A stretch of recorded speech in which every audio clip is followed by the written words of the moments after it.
नमस्कार। आज आपण मान सहित गोटे विषय मु आलोचना करी जो कथाटा आपण मैंने अनेक समय अनुभव करेंगे बाटघाट जावा बेले से घटना आपण मान सहित घटी थाईपे। सेटा एमती किसी दिन तले मु गाड़ी ड्राइव करके जाऊली सहर भितर कटक सहर भितर जाऊली गोटे बरजात्री जाऊला। बरजात्री जो जाऊला सी मोर काच बंद थिला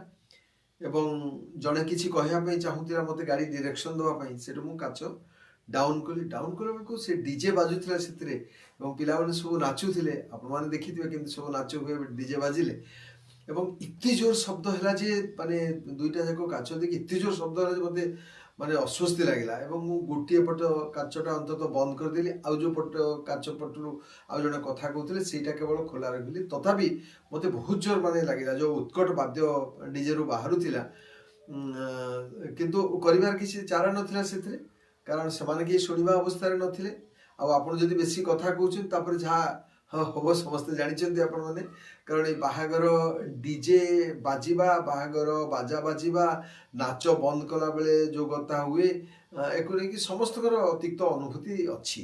तेणु कि कहीं से हाथ दबा कथा नुहे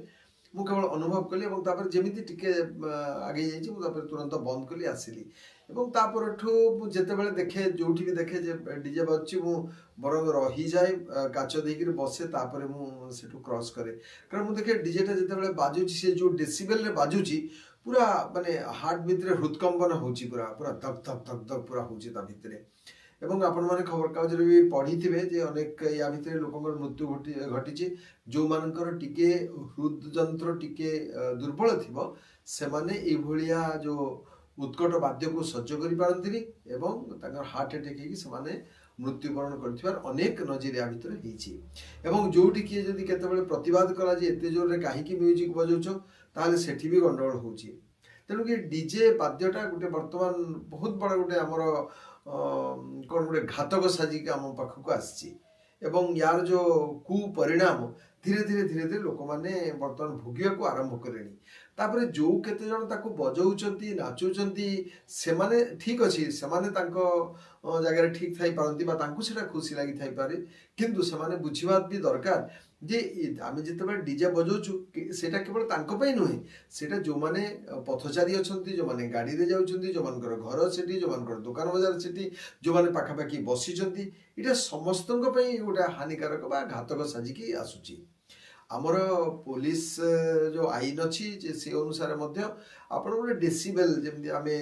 तेल को लिटर रे मापू जमी बैगण को आम केजी रे मापू बा चावल को केजी रे मापू से कना को मीटर रे मापू से भाव में आमर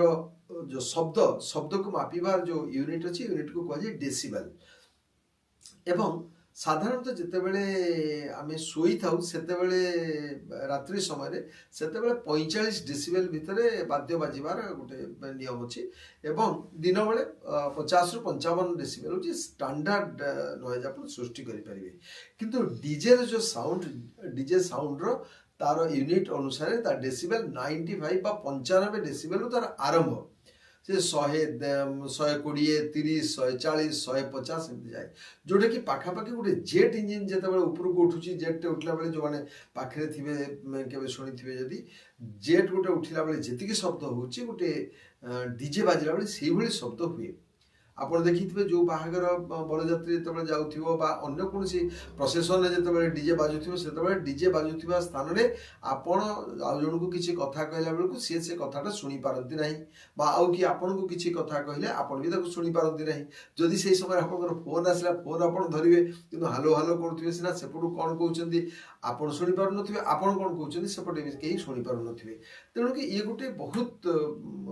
सिचुएसन धीरे धीरे धीरे धीरे खराब आड़ को गति करुच्ची अनेक स्थान में डीजे को रेस्ट्रिक्शन कराई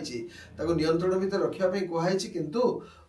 युवगोष्ठी भी अनेक समय चाहते डीजे न बाजिले नाच ना आम जीवनी डीजे आने निहाती दरकार जो पारंपरिक जोड़ाक वाद्ययंत्र अच्छी पारंपरिक वाद्ययंत्र को आउ कहीं पसंद करूना नुआ पीढ़ीर ପ୍ରାୟତଃ ପସନ୍ଦ କରୁନାହାନ୍ତି। ଆମର ଧରନ୍ତୁ ଯେମିତି ଯୋଡ଼ି ମହୁରୀ ଥିଲା, ନାଗେରା ଥିଲା କି ଅନ୍ୟାନ୍ୟ ଯେଉଁ ସବୁ ବାଦ୍ୟଯନ୍ତ୍ର ସେସବୁକୁ ଆଉ କେହି ପସନ୍ଦ କରୁନାହାନ୍ତି। ଏବଂ ଡିଜେଟା ଅନ୍ୟ ବାଜା ବି ଯେଉଁଗୁଡ଼ାକ ଆସେ ସେ ବାଜା ପଞ୍ଜାବୀ ବାଜା ହେଲା, ପଞ୍ଜାବୀ ବାଜା ଏତେ ଉତ୍କଟ ନୁହେଁ। ଆଉ ଅନ୍ୟ ସବୁ ବାଜା ଅଛି, ଆମର ଦେଶୀୟ ବାଜା ଅଛି, ସେଗୁଡ଼ା ବି ଏତେ ଉତ୍କଟ ନୁହେଁ। କିନ୍ତୁ ଡିଜେ ବାଜା ବହୁତ ଜୋରରେ ବାଜେ ଏବଂ ପୁରା ପରିବେଶକୁ ଗୋଟେ ଶବ୍ଦ ପ୍ରଦୂଷଣ ସେଠି ସୃଷ୍ଟି କରେ। ତେଣୁ ଆକୁ ଏ ବିଷୟରେ ଆମେ ଚିନ୍ତା କରିବା, ଆଲୋଚନା କରିବାର ସମୟ ଆସିଛି। ଏଥିରେ ତ ଗୋଟିଏ ହେଉଛି ଯେଉଁମାନେ ପାରମ୍ପରିକ ବାଦ୍ୟଯନ୍ତ୍ର ରଖିଛନ୍ତି, ବଜାଉଛନ୍ତି, ଯେଉଁମାନଙ୍କର କୌଳିକ ବ୍ୟବସାୟୀଟା, ସେମାନଙ୍କର ବ୍ୟବସାୟ ମଧ୍ୟ ଏଥିରେ ବୁଡ଼ୁଛି। ଏବଂ ଦ୍ୱିତୀୟ କଥା ହେଲା ଯେଉଁ ମୁଁ କହୁଥିଲି, ଯେଉଁ ଡେସିବେଲ୍ ଯେତେବେଳେ 55ରୁ ଅଧିକା ହେଲା 80 ପର୍ଯ୍ୟନ୍ତ ଆପଣ ଯାଇପାରିବେ, 80 ପରକୁ ହେଲେ ଆପଣଙ୍କର ଶ୍ରବଣ ଶକ୍ତି ଉପରେ ତାର ପ୍ରଭାବ ପଡ଼ିବ, କୁପ୍ରଭାବ ପଡ଼ିବ ଏବଂ ଧୀରେ ଧୀରେ ଶ୍ରବଣ ଶକ୍ତି ଆପଣଙ୍କର ହ୍ରାସ ପାଇବ। ଏବଂ ଏମିତି ବି ଅନେକ ଲୋକ ହେଇଛନ୍ତି ଯେଉଁମାନେ କାଲା ହେଇଯାଉଛନ୍ତି। ଗୋଟେ ଗୋଟେ ବାଣ ଫୁଟିଲା ବେଳକୁ ଏତେ ଜୋରରେ ବାଜେ, ତାପରଠୁ ଗୋଟେ ଗୋଟେ ଲୋକ କାଲା ବି ହେଇଯାନ୍ତି। ତେଣୁକି ଇଏ ଗୋଟେ ଶ୍ରବଣ ଶକ୍ତି ଉପରେ ପ୍ରଭାବ ପକାଉଛି। ଆଉ ସବୁଠୁ ବଡ଼ ହେଉଛି ଡିଜେ ଯେଉଁ ବାଜେ, ସେ ଯେଉଁ ତାର ୱେଭ୍, ସେ ୱେଭ୍ ଗୁଡ଼ାକ ଗଲା ପରେ ଆପଣଙ୍କ ମାନସିକ ଚାପ ସୃଷ୍ଟି ହୁଏ ଏବଂ ମାନସିକ ସ୍ୱାସ୍ଥ୍ୟ ଆପଣଙ୍କର ହାନି ହୁଏ। ଧୀରେ ଧୀରେ ଧୀରେ ଧୀରେ ନିଜ ଭିତରେ ଷ୍ଟ୍ରେସ୍ ବଢ଼େ, ଏଂଜାଇଟି ବଢ଼େ ଏବଂ ଅନେକ ସମୟରେ ଲୋକମାନେ ଯେଉଁମାନେ ଡିଜେ ଦୀର୍ଘ ସମୟ ଡିଜେ ଶୁଣିଥାନ୍ତି ସେମାନଙ୍କର ବ୍ୟବହାର ମଧ୍ୟ ସେମାନେ ଅନ୍ୟ ପ୍ରକାରର ହୁଏ। ସାଧାରଣ ଲୋକଙ୍କର ବ୍ୟବହାର ଠାରୁ ଅନ୍ୟ ପ୍ରକାର ବ୍ୟବହାର ହୁଏ ଏବଂ ସେଥିରେ ଡିଜେ ବାଜିଲେ ଡିଜେ ଉତ୍ସାହିତ କରି ଅନ୍ୟମାନଙ୍କୁ ସେଇଭଳି ନୃତ୍ୟ କରିବା ପାଇଁ। ଯେଉଁଭଳି ନୃତ୍ୟ, ସେ ନୃତ୍ୟ ମଧ୍ୟ ଅଶ୍ଳୀଳ ନୃତ୍ୟ, ବେଲଜ୍ଜା ଭାବରେ ଅନେକ ପ୍ରକାରର ନାଚ କରନ୍ତି, ଯେଉଁଟାକି ଗୋଟେ ସାମାଜିକ ଯେଉଁ ଶାଳୀନତା, ସେ ଶାଳୀନତାର ସୀମା ସରହଦ ଦେଇକରି ପିଲାମାନେ ନାଚ କରିଥାନ୍ତି ଏବଂ ଇଏ ପରୋକ୍ଷରେ ନିଶା ସେବନକାରୀଙ୍କୁ ମଧ୍ୟ ପ୍ରୋତ୍ସାହିତ କରିଥାଏ। ତେଣୁ ନିଶା ସେବନ କରିବା ପାଇଁ ମଧ୍ୟ ଯେତେବେଳେ ପ୍ରୋତ୍ସାହନ ଦିଏ, ତେଣୁ ସେଥିରେ ମଧ୍ୟ ଯୁବଗୋଷ୍ଠୀ ଆହୁରି ଖରାପରୁ ଖରାପ ହୋଇଥାଏ ଏବଂ ସମାଜରେ ଗୋଟେ ସାମଗ୍ରିକ ଭାବରେ ଲଜ୍ଜାହୀନତା ଧୀରେ ଧୀରେ ବ୍ୟାପିବାରେ ଲାଗିଛି। ତେଣୁ ଏ ଦିଗରେ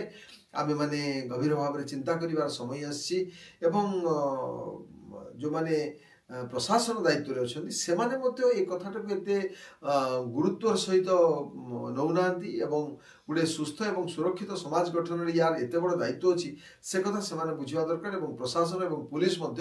ତାକୁ ଦକ୍ଷତାର ସହିତ ଏବଂ ନିଷ୍ଠାର ସହିତ ପାଳନ କରି ଯଦି ସବୁ ଜାଗାରେ ସେ ଯେଉଁ ନିୟନ୍ତ୍ରଣକୁ ସେମାନେ ଲାଗୁ କରନ୍ତେ, ତାହେଲେ ହୁଏତ ଡିଜେର ପ୍ରଭାବ, କୁପ୍ରଭାବ ଧୀରେ ଧୀରେ କମିବ ଏବଂ ଗୋଟେ ସୁସ୍ଥ ଏବଂ ସୁରକ୍ଷିତ ସମାଜ ଗଠନରେ ସିଏ ସହାୟକ ହେବ। ଏ ସମ୍ପର୍କରେ ଆପଣଙ୍କର କ'ଣ ମତାମତ ରହିଛି କମେଣ୍ଟ ସେକ୍ସନରେ ଲେଖିବା ପାଇଁ ମଧ୍ୟ ଅନୁରୋଧ। ନମସ୍କାର।